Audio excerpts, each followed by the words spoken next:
पूर्णमुदच्यते पूर्णस्य पूर्णमादाय पूर्णमेवावशिष्यते। ॐ शान्ति शान्ति शान्ति। शङ्करं शङ्कराचार्यं केशवं बादरायणं सूत्रभाष्यकृतौ वन्दे भगवन्तौ पुनः पुनः।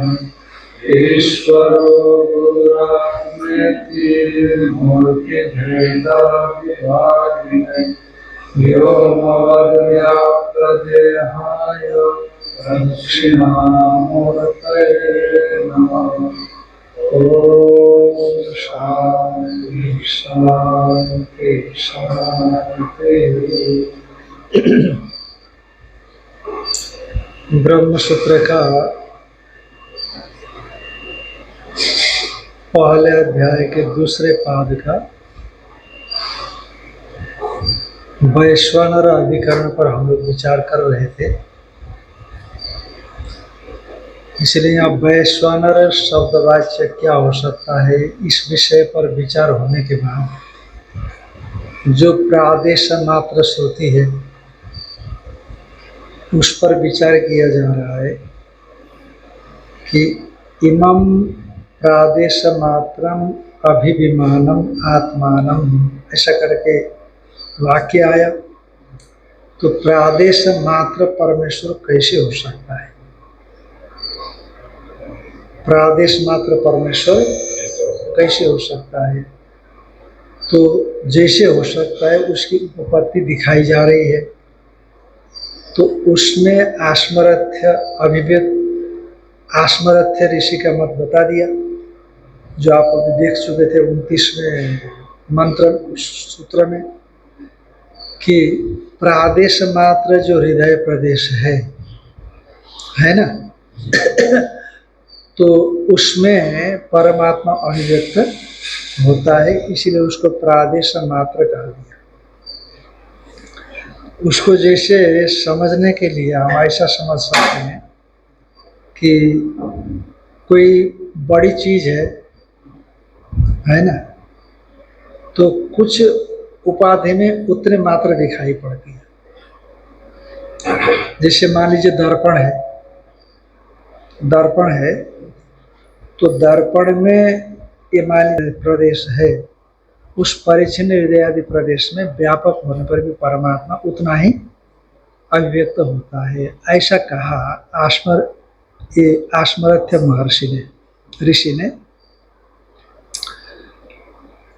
हाँ नहीं, ये आगे वाले में बताएंगे। इन्होंने तो कहा कि दर्पण में जैसे अभिव्यक्त होता है उसी तरह से हृदय आदि प्रदेशों में उपलब्धि होने से, उपलब्धि क्योंकि प्रदेश मात्र में हो रही है ना, व्यापक होने पर भी प्रदेश मात्र में हो रही है, इसीलिए उस परमात्मा को उपाधि से संबद्ध करके प्रादेश मात्र ऐसा कहा।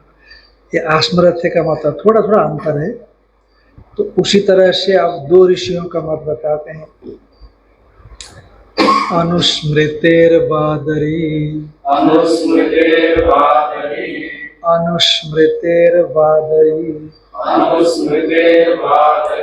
बादरी भी एक ऋषि है जिनका मत चलता रहा पहले। आस्मरथ्य है, बादरी है, बादरायण स्वयं वेद व्यास जी माने जाते हैं, जैमिनी है, औडुलोमी है, काशकृत्स्न है। ऐसे ऋषियों का 9 या 11 ऋषियों का मत यहाँ पर आता है ये ब्रह्मसूत्र में। तो अनुस्मृतिर बादरी का हृदय प्रदेश में ही उसका अनुस्मरण किया जाता है, अतएव उसको प्रादेश मात्र ऐसे कहने में कोई दिक्कत नहीं। यानी प्रदेश मात्र जो हृदय पुंडरीक स्थल, प्रदेश मात्र जो सीमित मात्रा में जो हृदय पुंडरीक है, उसमें स्थित जो मन, उस मन से अनुस्मृति ध्यान होने से, अनुस्मृति माने ध्यानात्, ध्यान होने से परमेश्वर प्रादेश मात्र, परमेश्वर प्रादेश मात्र ऐसा कहा जाता है। माने प्रदेश मात्र जो हृदय पुंडरिक, तटस्थ जो मन, वो भी एक तरह से प्रादेश मात्र ही हुआ। प्रदेश मात्र वहां पर अभिव्यक्ति थी, ध्यान रखना, उसमें उसकी अभिव्यक्ति होती है पुंडरिक प्रदेश में। और यहाँ कह रहे हैं कि प्रदेश मात्र जो हृदय पुंडरिक है, उसमें स्थित जो मन, तो उस मन से अनुस्मृति माने ध्यानात्, प्रदेश मात्र हृदय पुंडरीकस्थ मन से उसका ध्यान किया जाता है, इसीलिए उसको क्या कहा जाता है, प्रादेश मात्र। ऐसा परमात्मा में व्यापक होने पर भी प्रादेश मात्र ऐसा उपचार गौण प्रयोग होता है। प्रादेश मात्र हृदय प्रतिष्ठेन वा अयम मनसा, जो प्रादेश मात्र हृदय पुंडरीक में प्रतिष्ठित जो मन है, उस मन से अयम परमात्मा अनुस्मर्यते, ये परमात्मा का स्मरण ध्यान किया जाता है। तेन प्रादेश मात्र इति उपचर्यते, इसलिए परमात्मा में वो उपाधि का जो धर्म है कि नहीं, तो परमात्मा में भी मन, क्योंकि प्रदेश मात्र हृदय में स्थित मन और मन से ध्यान किया जाता है, इसलिए उसको भी, जिसका जो ध्येय है उसको भी क्या कह दिया, प्रादेश मात्र ऐसा कह दिया। जैसे यथा प्रस्थमिता यवाह प्रस्था इति उच्यन्ते तद्वत्। अब यहाँ तो मैंने देखा नहीं आजकल, पर बचपन में हम देखते थे कि एक बर्तन होता था, बर्तन, हाँ, एक बर्तन होता था, तांबे का होता था, कहीं पीतल का भी होता था, पीतल का भी देखा है, तांबे का या पीतल का, तो उसमें शायद मुहर लगती थी, कोई डुप्लीकेट ना बनाए कोई, उसमें मुहर लगती थी। तो मुहर से जो है ना वो अनाज उसमें भरते थे, तौलने का ही होता था एक तरह का, भरते थे।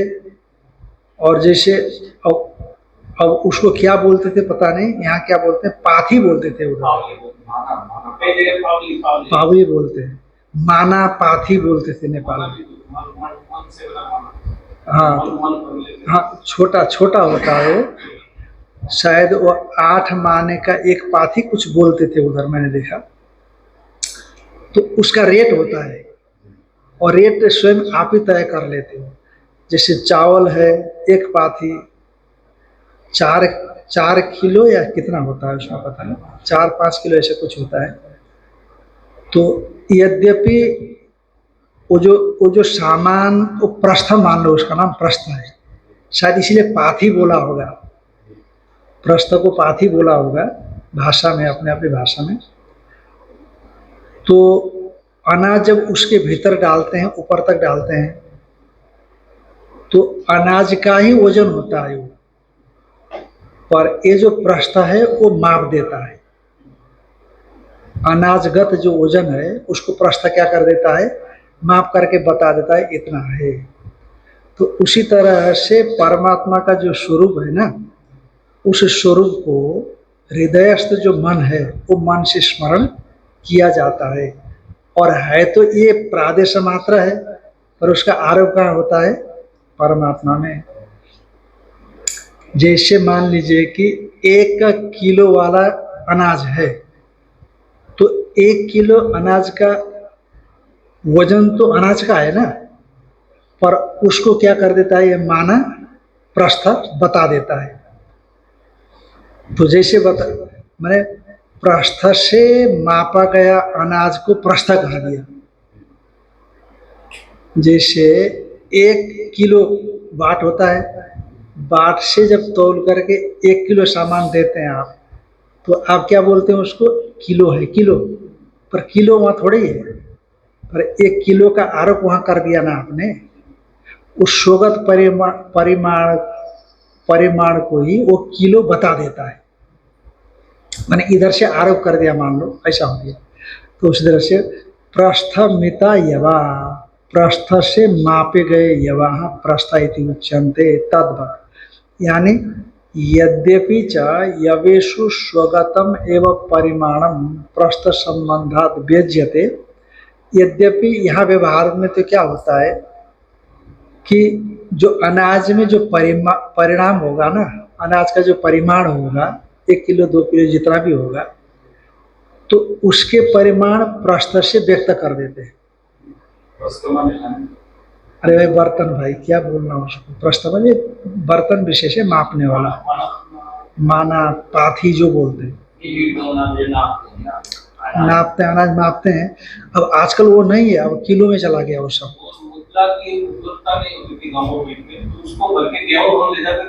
हाँ हाँ, ऐसा करते थे, ऐसा करते थे, ऐसा करते थे। एक्शन नहीं, अभी भी तो कर रहे हैं ना। देखो जैसे जैसे होता क्या है कि जैसे अब डॉलर को कमजोर करना है तो क्या करें भाई, हम क्रूड ऑयल ले रहे हैं वहां से और यहाँ से हम सामान दे देते हैं, है कि नहीं?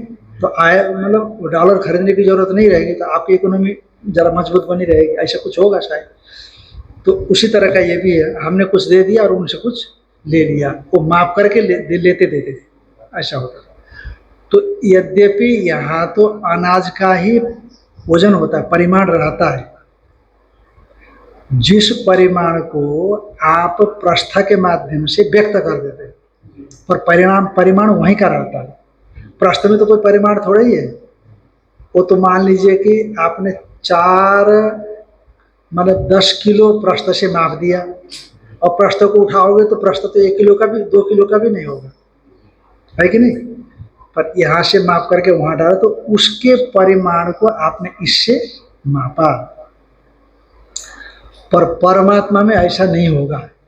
तो ये कहते हैं यद्यपि यवेषु स्वगतम एवं परिमाणम प्रस्थ संबंधात व्यज्यते, यवों में, यव का मतलब अनाज इत्यादि में स्वगत परिमाण ही प्रस्थ संबंध से व्यक्त होता है, तो क्या वैसे ही हृदय पुंडरीकस्थ मन से जो प्रदेश है उससे परमात्मा का भी कोई परिमाण व्यक्त होता है क्या? तो कहते न च यह परमेश्वरगतम किंचित परिमाणम अस्ति, परमेश्वर गत कोई ऐसा परिमाण नहीं है कि यद हृदय संबंधात व्यज्यते, हृदय या हृदय स्थित मन से व्यक्त हो, फिर भी तथापि प्रयुक्तायाः प्रादेश मात्र श्रुते संभवति यथा कथंचित अनुस्मरणम आलंबनम इति उच्यते, यानी उपासना में प्रयुक्त प्रादेश मात्र श्रुति है ना, ये इदम प्रादेश मात्रम अभिभिमानम आत्मानम उपास्ते, ऐसा आया, इदम प्रादेश मात्रम अभिभिमानम आत्मानम उपास्ते। तो प्रादेश मात्रम आत्मानम ऐसा आया है, और प्रादेश मात्र द्वितीयांत है, आत्मानम द्वितीयांत है, अभिभिमानम द्वितीयांत है। तो इसलिए निश्चित तौर पर आत्मा का ही प्रादेश मात्र विशेषण लगा है वहां पर, इसलिए प्रादेश श्रुति को किसी तरह से आत्मा में पहुंचाना पड़ेगा ना, उपासना है। तो इसलिए कहा फिर भी उपासना में प्रयुक्त जो प्रादेश मात्र श्रुति है, उस श्रुति का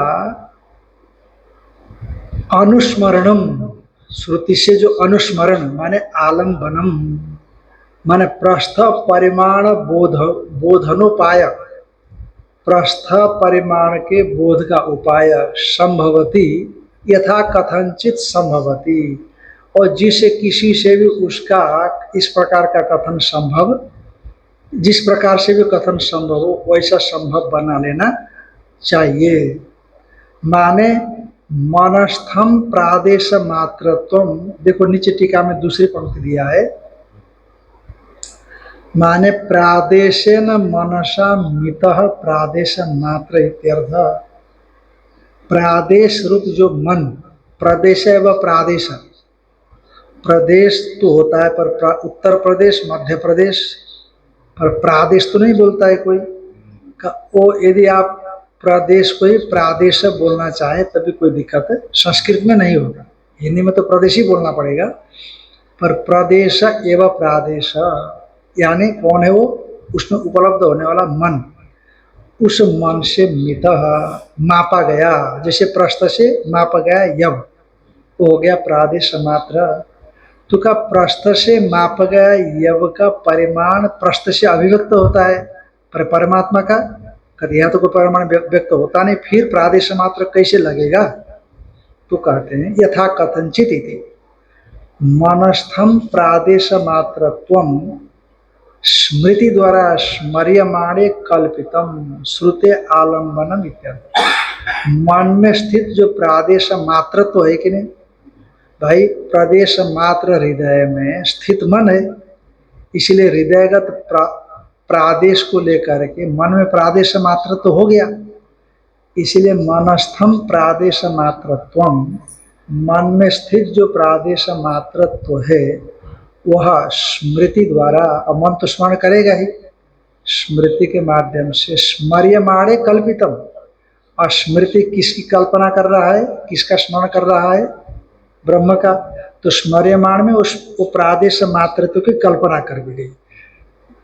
जैसे प्रस्थ से मापा गया है यव इत्यादि, तो वो यव का ही परिमाण को प्रस्थ ने निकाल दिया, फिर भी प्रस्थ बोलते हैं कि नहीं वहां पर आप। उसी तरह से प्रदेश मात्र हृदय स्थित जो मन है वो भी मानो प्रादेश मात्र तो हो गया, उससे ब्रह्म का क्या किया हमने? स्मरण किया। इसलिए ये प्रादेश मात्र मन से स्मृत होने से स्मर्यमाण जो ब्रह्म है उसमें भी प्रादेश मात्र तो का कथन श्रुति कर रही है। तो कल्पना ही है ना ब्रह्म में, प्रदेश मात्र में यथार्थ जो ब्रह्म है उसको परिमाण को परिमित हो गया ऐसा नहीं कह रहे हैं, या तो उसमें कल्पना के मात्र माने प्रादेश मात्रत्व की कल्पना है। ब्रह्म तो अपना जैसा है वैसा ही है। जैसे प्रस्थ की कल्पना आपने वहां की कि नहीं, वजन तो उसी का है, तो ब्रह्म का तो ऐसा कुछ है ही नहीं। पर जो हृदय पुंडरिक प्रादेश है उसमें स्थित मन वो भी प्रादेश मात्र हो गया, तो उससे स्मर्यमाण जो मन ब्रह्म है उसमें प्रादेश मात्रत्व, ऐसा मैंने श्रुति ने प्रादेश मात्रत्व कह दिया ना, प्रादेश मात्रम अभिविमानम आत्मानम, फिर प्रादेश मात्र तो कैसे ले जाना उसमें? कहते इस ढंग से यथा कथनचित ले जाना, कहने का मतलब किसी तरह से ले जाना। ऐसा कि जैसे हम उदाहरण के रूप में लेते हैं कि 1 किलो फल लेके आए, तो 1 किलो फल परिमाण, वो फल असीमित है, असीमित भी है लेकिन अभी 1 किलो के परिमाण में ऐसा कुछ नहीं। 1 किलो का तो 1 किलो माप ही दिया ना उसने। हम तो केवल फल से बंधन है, परिमाण को हम अभी बाउंड कर रहे हैं ना, उसको प्रदेश को बाउंड कर रहे हैं। हाँ, जैसे आप आकाश को ले लो ना, जैसे आकाश हो गया तो आकाश को हम घाटे में ले लेंगे, घाट में ले लेंगे, तो आकाश तो अपनी जगह पर से व्यापक है ही, पर घाट से परिमित हो गया है। तो हाँ, घाट रूप प्रदेश से परिमित हो गया है, इसीलिए मानो घट कहा दिया उसको। यदि घट कहा जाए, घाट प्रदेशम आकाशम, ऐसा जैसे कहा जाए, उसी तरह से प्रादेश मात्र हृदयस्थ मन से स्मर्यमाण होने से उसको क्या कह दिया? प्रादेश मात्र कह दिया। घाटाकाश से, घाट मात्र से परिमित आकाश होने से आकाश को घट रूप कह दिया जैसे, उसी तरह से हृदय रूप जो प्रादेश उससे परिमित, उसमें स्थित मन से परिमित होने के कारण उसको भी क्या कह दिया? प्रादेश मात्र कह दिया। मनस्थम प्रादेश मात्रत्वम स्मृति द्वारा, और कैसे का तो स्मरण कर रहा है ना उसका, इसलिए स्मृति के माध्यम से उसमें स्मर्यमाणे कल्पितम, स्मर्यमाण में कल्पित, ये श्रुति इस प्रकार से आलम्बन बनाना चाहती है उसको। है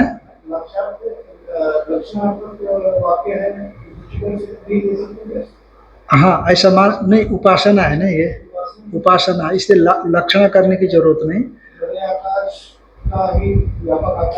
हाँ, उतने मात्र को लेकर के प्रदेश मात्र कहते, आरोप तो है ही, आरोप तो है ही, आलम्बन मात्र बनाना है।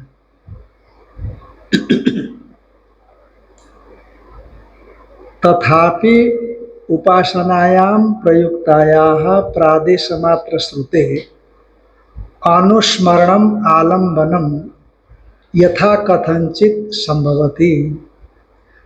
कहा यद्यपि परमात्मा में प्रादेश मात्र तो नहीं है, इधर से आरोपित कर दिया गया है, इसलिए परमात्मा में प्रादेश मात्र तो न होने पर भी प्रादेश मात्रत्वेन वा अयम प्रादेश मात्रोपि अनुस्मरणीय प्रादेश मात्र श्रुति अर्थ बताई। यानी परमात्मा में प्रादेश मात्रत्व का अभाव होने पर भी प्रादेश मात्र श्रुति को तो आपको सार्थक करना है। श्रुति ने बताया है प्रादेश मात्रत्व, उसका तात्पर्य क्या है बताना है। तो इसीलिए प्रादेश मात्रत्व परमात्मा में न होने पर भी वाक्य में, श्रुति वाक्य में आया हुआ प्रादेश मात्रत्व श्रुति को सार्थक करने के लिए प्रादेश मात्रत्व रूप से उसको क्या कहा दिया, प्रादेश मात्र ऐसा कहा दिया परमात्मा। इस प्रकार से उसको अनुस्मरणीय प्रादेश मात्र रूप से उसका कथन किया गया है, इसलिए उस रूप में उसका हृदय प्रदेश में अनुस्मरण करना चाहिए मन के माध्यम से, उतना ही कहा दिया गया। एवं अनुस्मृति निमित्ता परमेश्वरे प्रादेश मात्र श्रुति, इसलिए अनुस्मृति निमित्त से परमेश्वर में प्रादेश मात्रत्व का कथन कर दिया गया, इसलिए वो श्रुति प्रादेश मात्रत्व श्रुति इस प्रकार से सार्थक होती है। ऐसा बादरी आचार्य मान्यते, बादरी आचार्य ऐसा मानते। उसमें केवल अभिव्यक्ति है, हृदय प्रदेश में अभिव्यक्त है, तो इसीलिए हृदय प्रदेश होने से प्रादेश मात्र अभिव्यक्ति को लेकर के प्रादेश मात्र कह दिया। और इसमें मन के द्वारा चिंतनीय है, हाँ मन के द्वारा चिंतनीय है, और मन हृदय पुंडरीक रूप प्रादेश में रहता है, वहाँ रह करके मन उसका स्मरण करता है, इसलिए स्मृति को माध्यम बना करके मन के द्वारा जो प्रादेश मात्र तो है उसमें आरोप कर दिया गया। ये दोनों में अंतर हुआ। पहले में अभिव्यक्ति माने हृदय प्रदेश में अभिव्यक्ति है, इसलिए प्रादेश मात्र कह दिया हृदय प्रदेश होने से। और यहाँ भी हृदय प्रदेश है और उसमें मन है और मन के द्वारा उसका स्मरण किया जाता है, इसीलिए वो प्रादेश हृदय प्रदेश में स्थित प्रादेश मात्र जो मन, उस मन से स्मरण होने से स्मर्यमाण में भी प्रादेश मात्रत्व कह दिया। वो अभिव्यक्ति को लेकर के कह दिया और यहाँ पर स्मृति को लेकर के प्रादेश मात्रत्व कह दिया।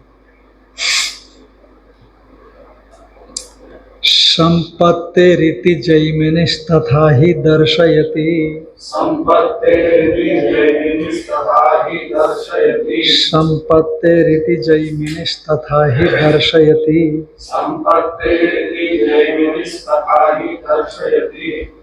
ये संपत है, संपत उपासना नहीं होती है, ये संपत उपासना है, संपत्ति कर देते हैं, इसलिए इसको तथा ही दर्शयति। वैश्व संपत्ति होने से माने जैसे कि आप अनंतम वै मनः, तो मन में विश्वदेव की संपत्ति कर लेते हैं, आरोप कर देते हैं। तो उसी तरह से अभी जहाँ बताया है, जैसे मूर्धा से लेकर के चुबुक पर्यंत ये अध्यात्म में है, और अधिदैवत में द्विलोक से लेकर के धरती तक है कि नहीं। तो उस संपत्ति निमित्तक, संपत्ति प्रदेश मात्र है ना, प्रदेश है, इसीलिए आत्मा को प्रादेश मात्र कहा। ऐसे जैमिनी आचार्य माने सिर से मस्तक से लेकर के चुबुक पर्यंत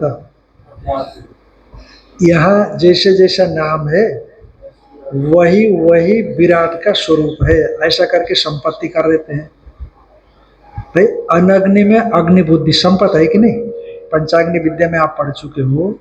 स्वर्ग द्युलोक अनग्नि है, अग्नि नहीं है, पर द्युलोक को क्या समझना, वो कर्मी को, उपासक को, पंचाग्नि विद्या उपासक को अग्नि समझना। द्युलोक रूप अग्नि, पर्जन्य लोक रूप अग्नि, पृथ्वी रूप अग्नि, पुरुष रूप अग्नि, स्त्री रूप अग्नि, ऐसा कहा जैसे अनग्नि में अग्नि बुद्धि संपत्ति।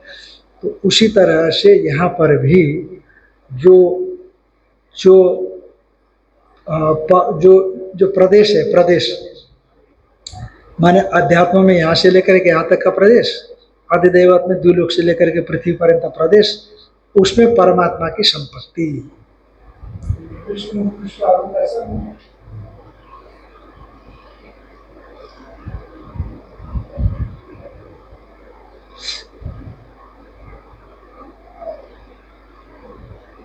निकृष्ट में उत्कृष्ट का आरोप, तो ऐसे ठीक ही तो है, क्या गड़बड़ है? अच्छी बात है। ब्रह्म दृष्टि उत्कर्षात, क्या सूत्र आया? जैसे चौकीदार को कलेक्टर बोल देंगे तो खुश हो जाता है, और कलेक्टर को चौकीदार बोल देंगे तो मुसीबत आ जाएगी। कलेक्टर को चौकीदार बोल देंगे तो मुसीबत आ जाएगी। इसीलिए उत्कृष्ट दृष्टि निकृष्ट में होती है तो वो प्रत्यवाय का भागी नहीं बनता। ये है, तो इसी को कहते हैं कि द्यु प्रभृति चुबुकांत, द्यु नहीं मूर्धा, मूर्धा से लेकर के चुब पर्यंत प्रदेश मात्र में वैश्वानर की उपास्यत्व का प्रतिपादन किया गया। अभी आएगा वो, अभी तो हम सूत्र का अर्थ कर रहे हैं।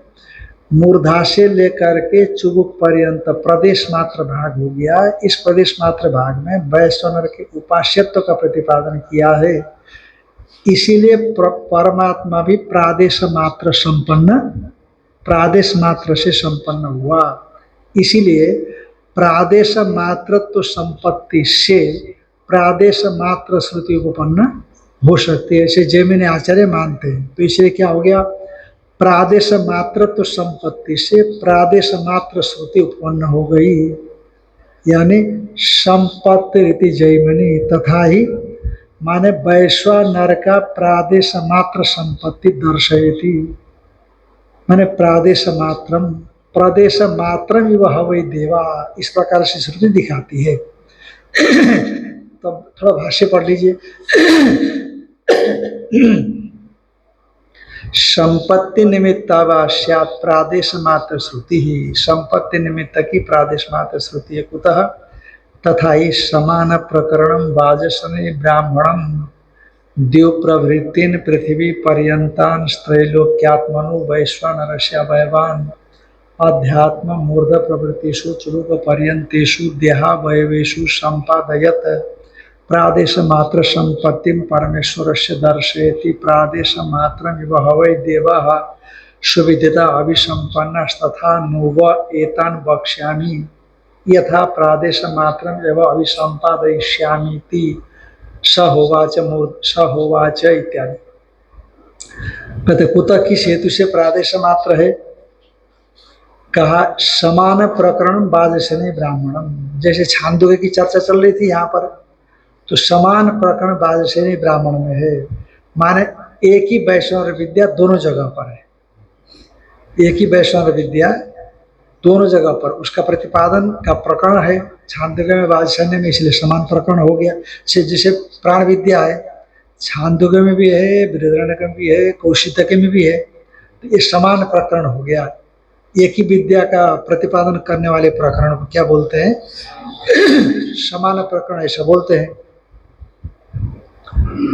तो वाजसने ब्राह्मण में इसी की तरह जो प्रकरण, इस प्रकरण में क्या बताया गया है कि द्यु प्रवृत्तिन पृथ्वी पर्यंतान त्रैलोक्यात्मनो वैश्वानरस्य अवयवान, द्युलोक से लेकर के पृथ्वी पर्यंत त्रैलोक्यात्मक वैश्वानर के जो अवयव है, ठीक है ना, अधिदैव में द्युलोक से लेकर के पृथ्वी पर्यंत त्रैलोक्यात्मा वैश्वानर के जो अवयव है, उन अवयवों को, वैश्वानर के अवयव वैश्वानर ही हो गया ना, उन अवयवों को अध्यात्म मूर्धा प्रवृत्ति, माने उपासक के शरीर संबंधित जो मूर्धा प्रवृत्ति है, उनमें मूर्धा प्रवृत्ति से लेकर के चुबुक पर्यंतेषु देहावयवेषु, चुबुक पर्यंत जो देहावयव है उनमें संपादयत, संपादन करते हुए प्रादेश, क्योंकि परमात्मा का संपादन कर दिया ना, इसीलिए प्रादेश मात्र हो गया, इसीलिए प्रादेश मात्र संपत्तिम परमेश्वर से दर्शयति श्रुति। प्रादेश मात्र संपत्ति को परमेश्वर के विषय में श्रुति दिखलाती है। तो जैसे कहा दिखाया है, कहते ये बृहदारण्य का देते हैं कि प्रादेश मात्रम इव हवै देवा सुविदिता अभिसंपन्ना तथा नो व एतान बक्ष्यामि। माने हवई माने पूर्व काल में, देवा माने देवता लोग, प्रादेश मात्रम इव प्रादेश मात्र के समान सुविदिता अभिसंपन्ना, माने प्रादेश मात्र रूप से ही उस देवताओं ने उस परमेश्वर को अभिसंपन्ना माने प्रत्येक रूप से संपन्न कर दिए। यानी कहने का मतलब जो द्यू मूर्धा से लेकर के पृथ्वी पर्यंत त्रैलोक्यात्मक वैश्वानर के जो अवय विशेष है वहाँ अधिदेव में, तो उनको जो उपासक के अध्यात्म माने शरीर में मूर्धा से लेकर के चुबुक पर्यंत में क्या कर दिया श्रुति ने, संपत्ति कर दिया। ये बताते उसी को कहते हैं हवई माने पूर्व काल में देवा देवताओं ने प्रादेश मात्रम इव प्रादेश मात्र के समान, सचमुच तो संपत्ति नहीं कर सकते हैं ना आप, इसलिए प्रादेश मात्र के समान सुविदिता माने अभिसंपन्न माने प्रत्येक रूप से संपन्न कर दिए। नो वह माने युष्माभिम आप लोगों के लिए एतान बक्ष्यामि, तो ये इस चीज को मैं बताता हूँ ऐसा प्रतिज्ञा करके, माने यथा प्रादेश मात्रम एवं अभिसंपादयिष्यामि, माने जिस प्रकार से प्रादेश मात्र है उसको मैं अभिसंपन्न करता हूँ इति, ऐसा कह करके स होवाच, वो जो अश्वपति कह के है ना बृहदारण्यक में, बृहदारण्यक में नहीं होगा शायद, बाजेश्वरीय ब्राह्मण में होगा, वो शतपथ ब्राह्मण आता है ना उसमें है, बृहदारण्यक में तो श्रुति नहीं आई है। तो स माने राजा अश्वपति ने होवाच कहा, मूर्धन उपदिशन अपने मूर्धा को दिखा करके कहा, ध्यान में आए कि नहीं, मूर्धा से लेकर के द्युलोक से लेकर के धरती पर्यंत जो त्रैलोक्यात्मक वैश्वानर है उसके अवयवों को यहाँ पर ले आए, ध्यान में आए कि नहीं। अब मैं आपको उसके विषय में अध्यात्म उपदेश करता हूँ, ऐसा कह करके स्वस्य मूर्धानम उपदेशन अपने मूर्धा का उपदेश करते हुए उवाच कहा कि उपदेशन उवाच, ऐसा उपदेश करते हुए हाथ से निर्देश करते हुए कहा कि एषवा अतिष्ठा वैश्वानरेति, ऐसा ये जो मूर्धा है ना अतिष्ठा गुण वाला वैश्वानर है, माने सभी को सबके ऊपर अवस्थित है। अतिष्ठा का मतलब है अतिथ्य तिष्ठति ते अतिष्ठा, सबको अतिक्रमण करके ऊपर स्थित है उसको अतिष्ठा, ऐसा कहा दिया। तो ऐसा कहा इति होवाच, ऐसा उन्होंने कहा, माने उपासना का प्रकार है, माने उपासक के मूर्धा को वैश्वानर आत्मा का जो मूर्धा द्युलोक है उस रूप से उपासक के मूर्धा का ध्यान करना। वैश्वानर आत्मा का अधिदेवत में जो मूर्धा है कि नहीं, तो उसको आपको उपासक के मूर्धा में ध्यान करना, उसको कि जैसे वो है वो यही है, ऐसा करके ध्यान करना। तो जैसे वैश्वानर के अधिदेव में सूरज आँख है, आदित्य आँख है, वो मेरी आँख ही वो है, ऐसा करके संपत करना उसमें। चक्षुषी उपदेशन उवाच, दोनों चक्षुओं को उपदेश करते हुए कहा, ये सब सुतेजा वैश्वानर, ये वैश्वानर सुतेजा है ना, तो आदित्य ये सब है, आदित्य ही वैश्वानर का सुतेजा है। नासिक उपदेशन उवाच, और नासिका माने नासिकास्थ जो वायु है, क्योंकि वायु से संबद्ध करना पड़ेगा ना वहाँ पर, क्योंकि पृथक परमात्मा आया है वहाँ पर वायु, तो इसलिए नासिके माने नासिकास्थ वायु का उपदेश करते हुए कहा, ये सब पृथक परमात्मा वैश्वानर, ये पृथक परमात्मा रूप वैश्वानर है, माने पृथक परमात्मा वैश्वानर का अंग विशेष है महावायु। पर अब जैसे कि मान लो कि हमने यहाँ से हाथ निकाल दिया, आप मेरे हाथ को जानते हो, अब मैं शरीर नहीं दिखा रहा हूँ, तो आप क्या बोलोगे, अरे स्वामी जी है, ऐसे बोलते हो कि नहीं बोलते हो। माने हाथ को भी आप स्वामी जी बोलते हो ना, अवयव को भी। उसी तरह से पृथक परमात्मा तो वैश्वानर का अवयव होता है, पर बोलना चाहिए कि वैश्वानर का पृथक परमात्मा है, जिसे पिता का बेटा, ऐसे बोलना चाहिए, भेद भेद करना चाहिए ना। पर चूंकि ये भी तो यही है ना, ये स्वयं है ये, इसलिए कहा ये पृथक परमात्मा वैश्वानर। वह क्या है? पृथक परमात्मा रूप जो वैश्वानर, वह क्या है कि हमारे नासिका में, क्योंकि यहाँ से यहाँ तक करना है, पेट में नहीं ले जा सकते, शरीर में कहीं भी वायु हो तो वहां नहीं ले जा सकते आप। यहाँ से इसके बीच में संपर्क करने के लिए नासिका में, नासिका छिद्र में जो वायु आती जाती रहती है, तो उस वायु में जो वैश्वानर का पृथक परमात्मा वैश्वानर, उसका आरोप करना, समष्टि वायु का इसमें आरोप करना।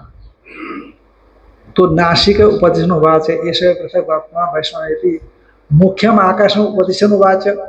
मुख्य माने मुख्य भव, मुख्य मुख्य में होने वाला, मुखस्थ जो आकाश, खाली जगह है कि नहीं, वहाँ आकाश है कि नहीं, यहाँ भी आकाश चाहिए। तो मुख में स्थित जो आकाश है उसका उपदेश करते हुए कहा कि उवाच ये सब बहुलो वैश्वानर थी। ये जो है बहुल माने वैश्वानर शरीर का मध्य भाग, वैश्वानर के शरीर का आकाश को बहुल बनाया था। तो सिर्फ मुख में स्थित आकाश है, मध्य भाग है, क्योंकि थोड़ी नीचे है और दूसरी चीज ऊपर है।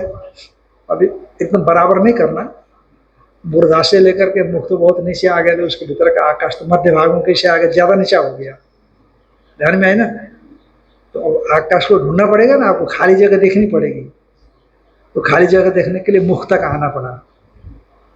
अरे उपासना के लिए कल्पना करते हैं ना, इसीलिए। तो सिर्फ वाच ये सब बहुलो वैश्वानर है, बहुल रूप वैश्वानर है। कौन? मुख में स्थित आकाश, मुख में स्थित आकाश बहुल रूप क्या है? वैश्वानर है। और मुखिया अप उपदिशन वाच, जल का क्या करेंगे महाराज? रही है ना, बस्ती रही, जितना भी जल समुदाय दिखता है वह वैश्वानर की मूत्र थैली है, आपको ये बताना है। और जितना भी पृथ्वी दिखती है वो वैश्वानर का पाद है। और जो द्विलोक दिखता है उसका शीर है, जो आदित्य देता है उसकी आंख है, ऐसे समझना है। तो अब जो है जल को क्या करोगे आप? तो कहते हैं मुखिया आप उपदिशन उवाच ये सब रही वैश्वानर। मुख में होने वाला जल, मुखिया आप माने मुख में जल माने जो लाला रस नहीं होता, लाला रस, लार,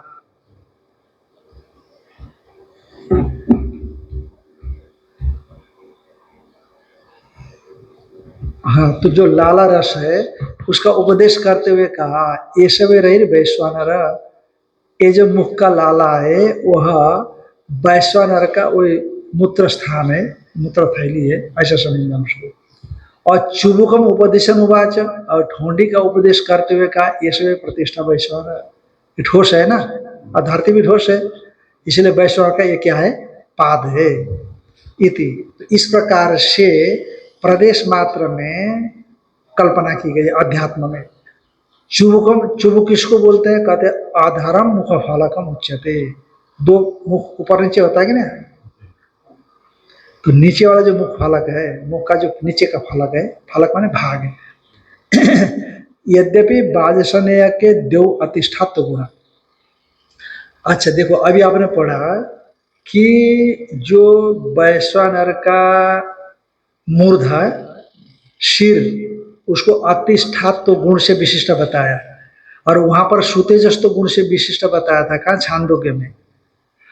और आदित्य को विश्वरूप गुण बताया था छांदोग्य में, और अब यहाँ पर आदित्य को सुतेजस्त गुण बता दिया, थोड़ा अलग बता दिया। उपासना दोनों एक है, पर गुण में भेद होने से उपासना में भेद मानना चाहिए।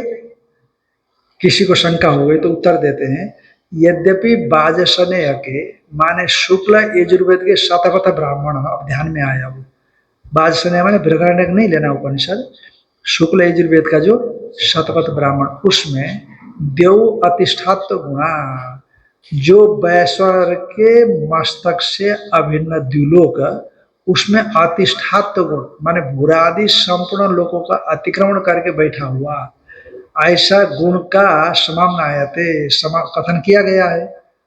और आदित्य से सुतेजस्तु गुण, और आदित्य को सुतेजस्तु गुण से विशिष्ट बताया कि चक्षुषी उपदेशम उवाच एष वै सुतेजा वैश्वानर। चक्षु का उपदेश करते हुए उपदेश दिया कि यह आदित्य रूप सुतेजा वैश्वानर है, ऐसा उपदेश दिया वहां। तो इसीलिए वहां आदित्य को सुतेजस्तु गुण से विशिष्ट बताया। तो आप क्या कहना चाहते हैं जरा स्पष्ट करिए।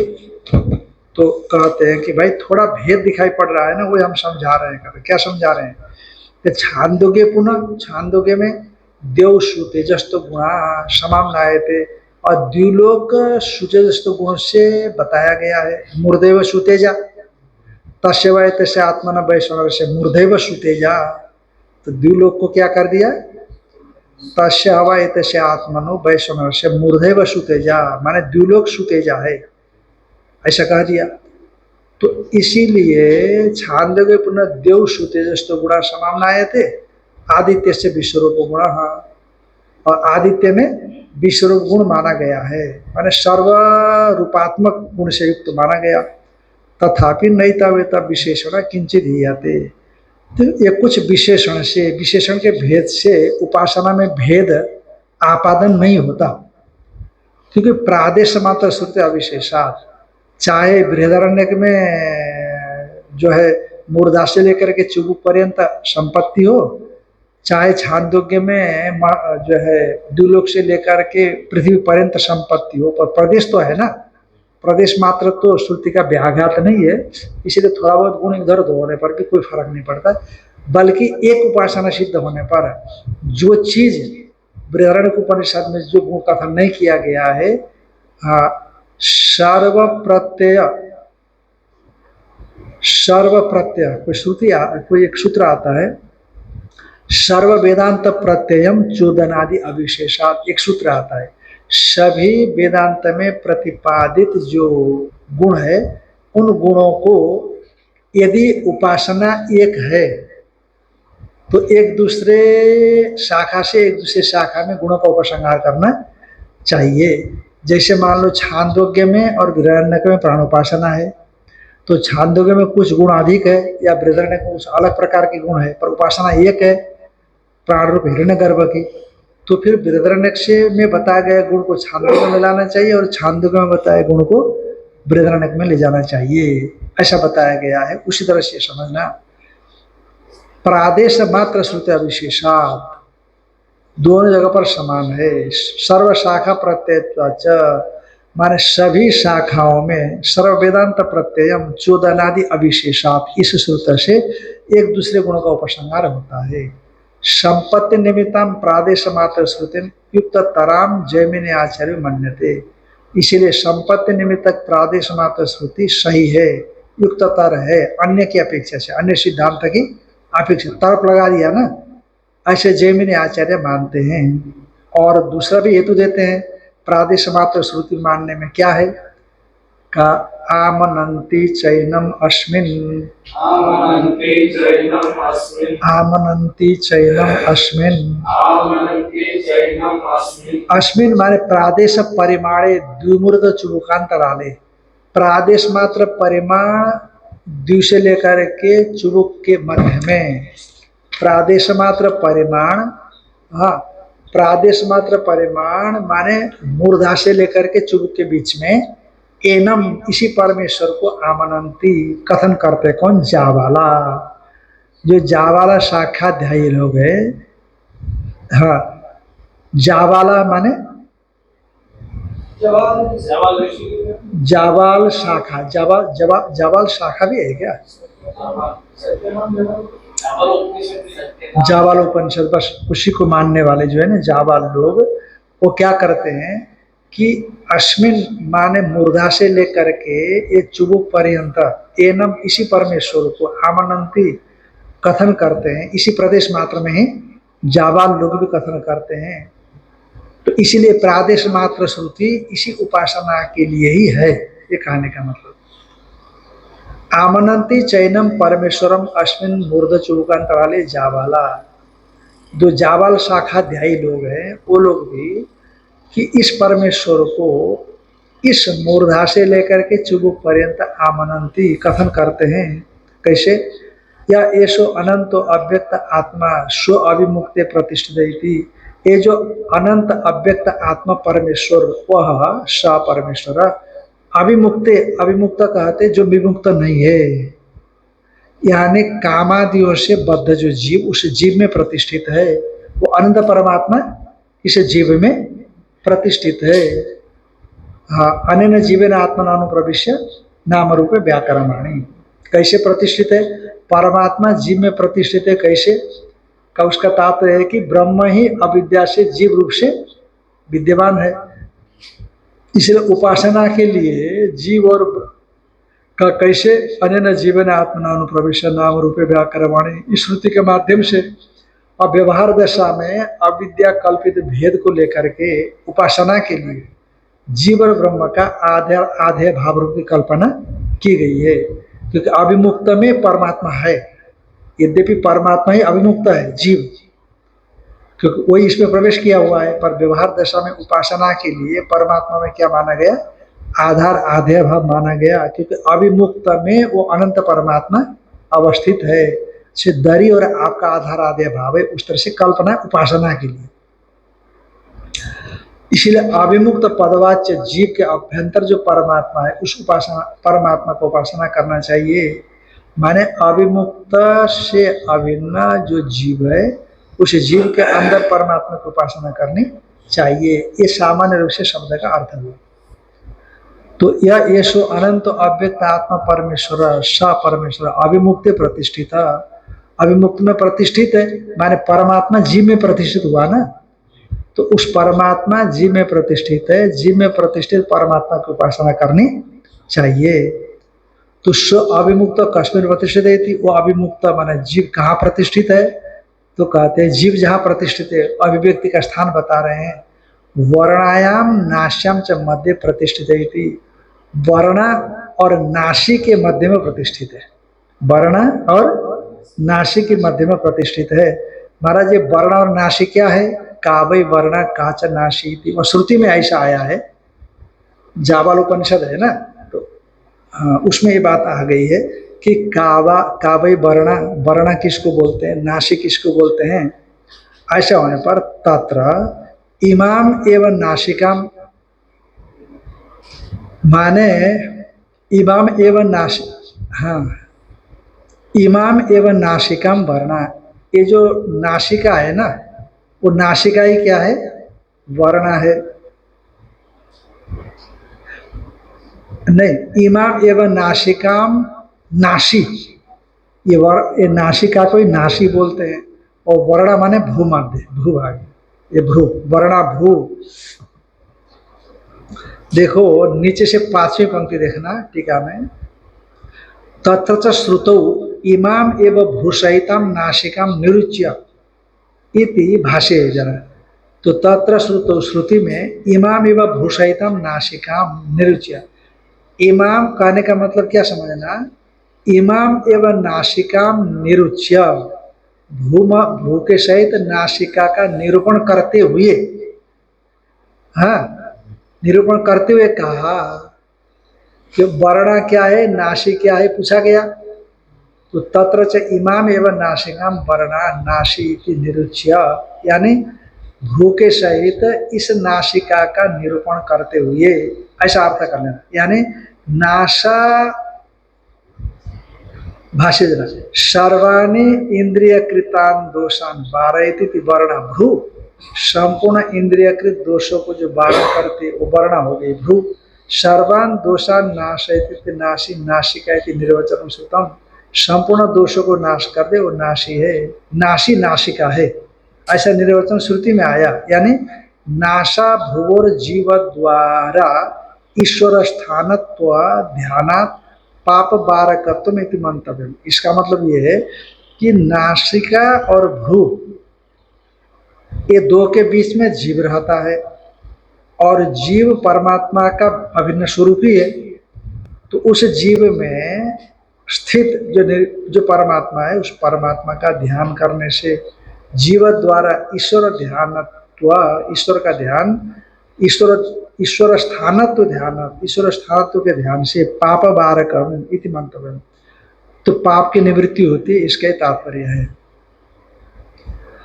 तो वही कहा कि इमाम एवं नासिका, भ्रू के सहित इस नासिका का निरूपण करते हुए कहा, वर्ण और नासिक के विषय में कहा, क्या कहा, या सर्वाणी इंद्रिय कृतानि पापानि वारयति सावर्ण। तो श्रुति कहती है, या श्रुति बोलती है, क्या बोलती है, सर्वाणी इंद्रिय कृतानि पापानि वारयति सावर्ण, और सर्वाणी इंद्रिय कृतानि पापानि नाशयति इति सा नाशी इति, ऐसा कहा चाहिए। देखो शुरू से एक बार देख लेना कि मतलब परमात्मा कहाँ प्रतिष्ठित है, कहते अभिमुक्त में। अभिमुक्त कहाँ प्रतिष्ठित है, कहके वर्ण और नासिक के मध्य में प्रतिष्ठित है।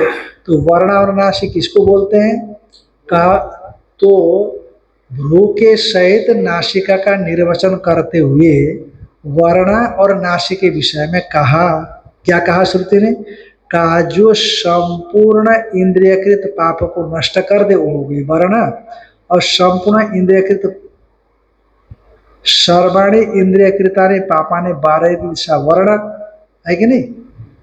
तो वो भ्रूमध्य हो गया, और सर्वाणी इंद्रियकृतानि पापानि नाशयति सा नाशी, नासिका। तो वर्ण और नासिका का ही अर्थ हो गया। माने वो कैसे संपूर्ण पाप को नष्ट करते हैं, कहते नाशा भ्रुवोर जीव द्वारा ईश्वर स्थानत्व ध्यानात् पाप बारकत्वम, ऐसे सीधा वारण नहीं करेगी वो। नासिका और भ्रू के मध्य में जीव है, तो जीव के द्वारा ईश्वर का ध्यान, ईश्वर स्थानत्व का ध्यान करने से, माने भ्रू मध्य में आप ईश्वर स्थान का ध्यान करेंगे तो क्या होगा, पाप का नाश। और ध्यान से पाप निवृत्त होता है, जैसे प्राणायाम से पाप की निवृत्ति होती है, उसे ध्यान से निवृत्ति होती है। तो नाशयति इति सा नाशी, पुनरामानंति क्या बोलते हैं, कतमच्च अस्य स्थानम भवति इति। इस जीव का स्थान कौन सा है, स्पष्ट करिए, कौन सा, नाशी है कि वर्ण है कि कौन सा है इसका स्थान। तो कहा कि कतमच्च अस्य जीवस्य, माने वर्ण और नाशी मध्य में कौन सा स्थान है, कहा भ्रुवोर घ्राणस्य च यह संधि, भ्रू द्वया है कि नहीं, ये भ्रू है, और जो घ्राण नीचे, और ये भ्रू हो गया ये, और घ्राण हो गया ये, इसकी संधि जो यहाँ होती है, इसलिए ध्यान करते हैं कि नहीं लोग, बहुत जगह पर प्रसिद्ध है, ध्यान करते हैं। भ्रुवोर घ्राणस्य च यह संधि, स वो उसका स्थान है, ये सब द्युलोकस्य परस्य संधिर भवति, यह द्युलोक माने स्वर्ग का और परस्य ब्रह्मलोक की भी संधि है। ये स्वर्गलोक की और ब्रह्मलोक की भी संधि है, कौन है, भूमध्य भाग में। इसलिए यहीं पर जीव है, और जीव के माध्यम से ईश्वर का आप ध्यान करेंगे तो पाप की निवृत्ति होती है। कहने का मतलब क्या हुआ, अब वहां तो महाराज अलग बात आई थी, या तो अलग बात आई ना। तो प्रादेश मात्र श्रुति का निर्णय करने के लिए आमनंती चैनम अस्मिन, श्रुति आप लाए, और प्रादेश मात्र क्या हो गया, कहते भाई प्रादेश मात्र की तो चर्चा हुई यहाँ पर भी, यहाँ पर भी तो प्रदेश मात्र की तो चर्चा हुई ना। इसीलिए प्रादेश मात्र श्रुति का तात्पर्य किसी प्रदेश को लेकर के ही चैतन्य में उसका अध्यारोप करके उपासना करने के लिए बताया गया है। तो ये जाबाल श्रुति भी ऐसे ही बताती है, इसका तात्पर्य।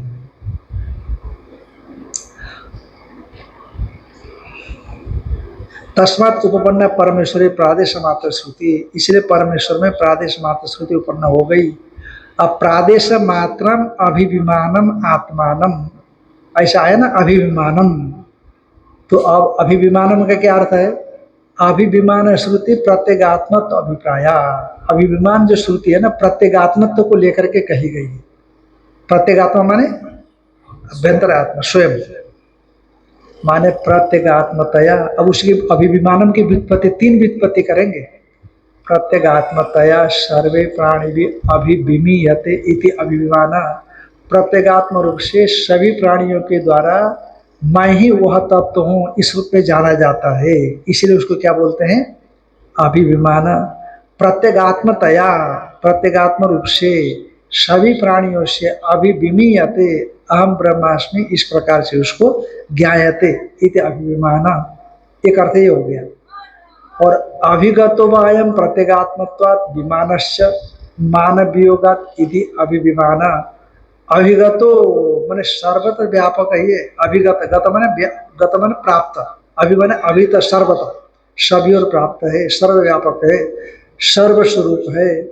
अयम इति अभिगत अभिगतो वायम प्रत्यगात्मत्वात्, क्योंकि सभी का प्रत्यगात्मा है ना, माने परिच्छेद हेतु उपाधि से निर्मुक्त शुद्ध आत्म स्वरूप होने से वो विमानश्च माप से परे हो गया। वो अभिगतो अभिगतश्च अशो विमानश्च, अभिगत माने सर्वव्यापक और साथ साथ में प्रत्यगात्म स्वरूप होने से प्रत्यगात्म ब्रह्म है, इसीलिए परिच्छिन्न अभिमान का, परिच्छेद का सब त्याग कर दिया है उसने। इसीलिए अभिगतश्च अयम अभि अभि विमानश्च इति इति अभिविमान, माने सर्वगत है। तात्पर्य क्या निकला? सर्वगत है, परिमाण वियोगात, उसका एक सीमित परिमाण इतना है, परिच्छेद है, उससे वो रहित।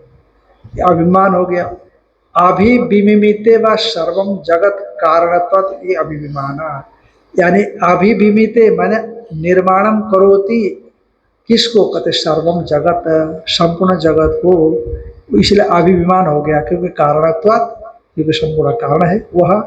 इति अभिविमान तस्मात् परमेश्वरो वैश्वर सिद्धम, इसलिए सिद्ध हो गया कि परमेश्वर ही ऐश्वर है। ओम